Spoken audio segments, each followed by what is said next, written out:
What's up, guys? Welcome to Daily Dose of Reddit. This is your host, Zach, and today we laugh at dummy heads. Because I'm reading, you're listening, you lazy people, from the subreddit called r/StoriesAboutKevin. And I struggled really hard with that intro. Ironic, right? Reading stories about Kevin. See? Wow, come on, Zach. More like Kevin, am I right, guys? No, I'm not, because I'm stupid, obviously. Alright, this story's called, My Manager Tries to Win an Argument by Yelling, What about scabies? And that I know nothing about a subject because I'm book smart, but I don't know myself. This happened a couple years back, and I still will burst out laughing at the thought. Not sure if this is a Kevin moment or a Karen moment, I'll let y'all decide. This is a story about my current manager. We'll call him Donald, as he is a lot like a certain ex-president, but without the money, and that'll give you a good idea of what I'm working with. I was coming down with a cold at the time and had mentioned it to my manager, as I thought that I might have to call in sick soon. No big deal. He said something like, well, take some vitamin C and you'll be fine. He's the type of guy to question any health condition because he feels, no matter what, he has it worse. I'm a big fun fact person, filled with random trivia and tidbits. I like to say I know a little bit about most things. Some of this comes from my lack of friends in school and a fascination with scientific journals. So I responded in a fun fact type of way, oh, did you know that's actually a myth and there's been no study that correlates vitamin C intake with recovery time of a cold? And oh my god, his face changed from mild amusement to stark anger. What are you talking about? Donald retorted. Everyone knows that vitamin C helps with a cold. I told him, yeah, it's a pretty popular wives' tale, I think, actually. But there's no proof. In fact, that company that made citrus-flavored fizzy powder cold remedy got sued over making those exact claims and lost. I'm now confused over his change in mood. I don't understand why you're even arguing this, Donald said as he turned his chest towards me and pushed it forward. He's really into obvious and deliberate body language expressions because he thinks he's really intimidating looking. Obviously, based on this conversation alone, to mask his deep insecurities with his ego. And then I saw a light bulb go off in his head. He had got it. The one thing to shut me down and prove him right. He yelled, haven't you heard of scurvy? I am floored. I think to myself, yeah, the disease caused by vitamin C deficiency? I think for a second and decide it's a lot funnier if I let him go on believing he won this. Not only did he believe that vitamin C will help with a cold, but that scurvy is a transmittal disease. I smiled, held back laughter, and said nothing. I prepared to leave and get to work, but he was not done. He said to me, you know, OP,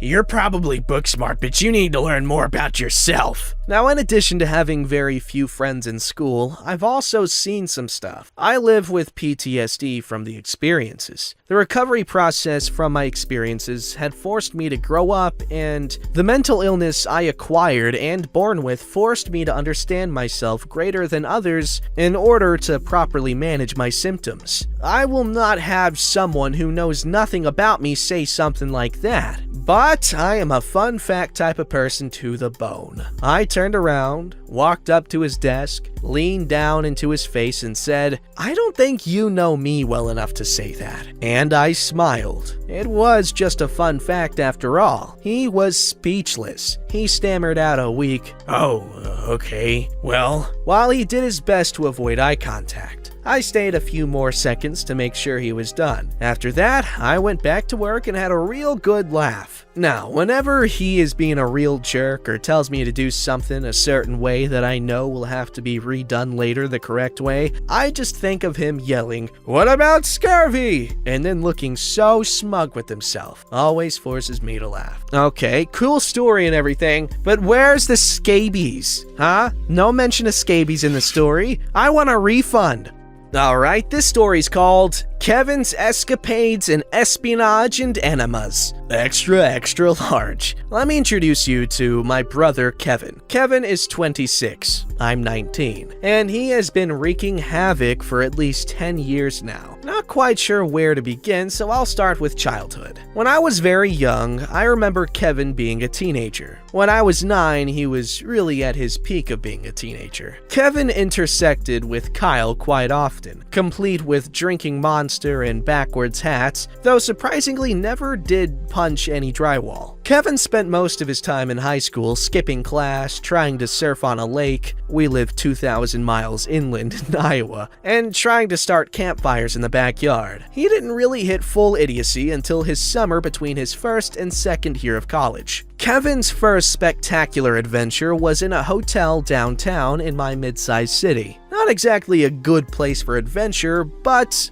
Kevin does not have the logic skills to figure that out. He decided it would be a good idea to go there dressed as a spy. He was like 6 foot 8 inches tall and really thin at the time, so it kinda worked. He walked into the hotel lobby wearing a suit and tie and tried to convince random people he was a Russian diplomat who needed their help. Kevin predictably tried to fool the security guard into giving him a luxury hotel suite. It didn't work. Kevin's ass got arrested. Bit of an overreaction by the cop, to be honest, and my parents sent me — remember I was a young teen — to get Kevin out of jail. Charges were dropped. Okay, Kevin sounds like a cool dude. Next up was his marijuana phase, which was later that summer. He smoked a metric frick ton of weed — it's illegal here — and sat in the backyard listening to reggae music all summer. He's white. Fairly harmless, right? Wrong. Kevin, stoned out of his mind, bumbles into the house at 2 a.m. after falling asleep outside. As he climbs up the stairs, he falls backward and breaks both legs and a wrist. Does he stop there? Of course not. Instead of sitting still and yelling for help, he tries to drag himself upstairs, worsening the injury. The next summer, Kevin was considerably more malicious than before. He developed one especially shocking obsession that was giving random strangers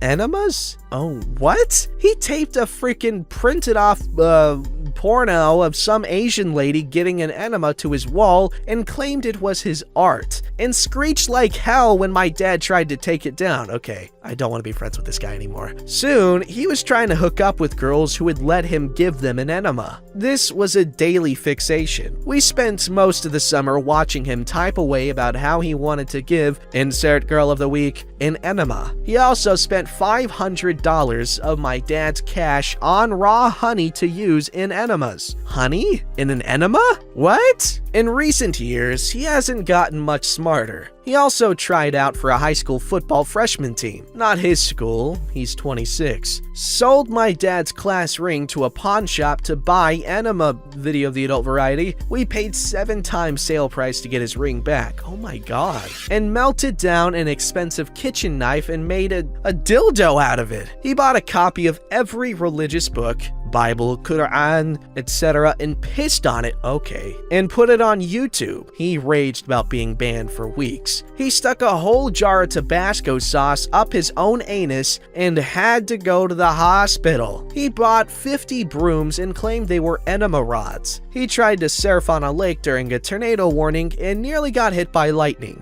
He tried to fry an egg on a sidewalk in negative 10-degree weather. He claimed the egg would burn because cold and hot are the same at the extreme. Overall, a butthole obsessed with buttholes. He shows vile contempt and rage toward my dad every day. My mom has mostly escaped unharmed, but she has done this by ignoring Kevin, not by any magic. My parents still feel the need to retape his triple hell anal fisting poster in the main hallway every time he comes home, so he doesn't know it has been moved. He goes crazy if someone moves his precious poster. Okay, he started off as kind of a cool, seemingly funny guy, but god, that got real weird real quick. Alright, this story's called Kevin's 6-month escapade that ruined the McDonald's I work at. I'm here to tell you a tale about the worst Kevin that I have ever had the displeasure of working with. As you know, McDonald's isn't known for the intelligent employees that run the store, but this Kevin wasn't even the bottom of the barrel. More like the gross molding dirt under the barrel. He recently got fired a week ago, and I wanted to commemorate his legacy by sharing with you all the awful and downright stupid things that he did. Now, when you think of fast food, you probably think that the employees have to be fast. Well, you'll be partially right. You need to be fast at making the food, but you don't want to run around and flail about. This Kevin decided on his first day to run around like a mad lad, bumping into everyone and pissing them off, and he always wondered why people didn't like him. He thought because of my age that I was only working there for about 1 month, when I told him that I was working there for over a year. And even after I told him that, he still would explain how everything in the store would function, even though I operated everything he explained. He was our maintenance man for the store, so he was tasked with fixing everything. But he would run off when he was in the middle of another job, and the manager would get mad at him for keeping our times down. He was openly sexist, making jokes like calling to girls that he worked with, "Hey woman." Then he once complained to me about my close friend who was telling him to pay attention to his station, and he wished I was calling things out. I made it clear to everyone that me and her were very close friends due to how I acted around her. He would break just about everything because he would bang on baskets to get nuggets out or throw things around recklessly. This made his job a bit of an oxymoron, as he was a maintenance man who broke more things than he fixed. He dropped a bag of nuggets into the fryer with plastic, and not once but twice. This ruined both of our skimmers as they got coated in plastic. He once tried to fix a dishwasher as it wasn't turning on. He immediately assumed that it was our breakers acting up, so he decided to go to our breakers and flip the one for the dishwasher on. The thing was, he couldn't find the one for the dishwasher, so he decided to start flipping off and on every one that he could find, shutting down half the store before he was stopped. His final write-up came when he got caught smoking in our storage house out behind the store. This was a big issue, as a few years back, the storage house caught fire because an employee decided to go smoke in it as well. What finally did him in was when he decided to call 10 minutes before his shift started, stating that he couldn't be in that day. The manager told him that if he didn't come in, he was getting a write-up. He said that he didn't care and was promptly fired. Kevin was a weird guy, and you could tell by his mannerisms, which made me believe that he was either doing drugs or had a mental disorder. He supposedly put butter on everything and hated vegetables. He would tell people this despite being in his 40s and nobody caring. I also heard him say he took 3 5-hour energies on his break, which was only 30 minutes. I also want to mention this as it wasn't ever traced back to Kevin, but he was the most likely suspect. The manager once found a stash of beer cans below the trash bag in the boys' bathroom and nips outside as well. While they never found out who did it, I have a feeling it was Kevin, as he was the only person allowed in the bathrooms during as part of his job, and it would explain his weird decision making. So that's the story about Kevin. There might be a few other incidences that I could have missed, but that seems to be the most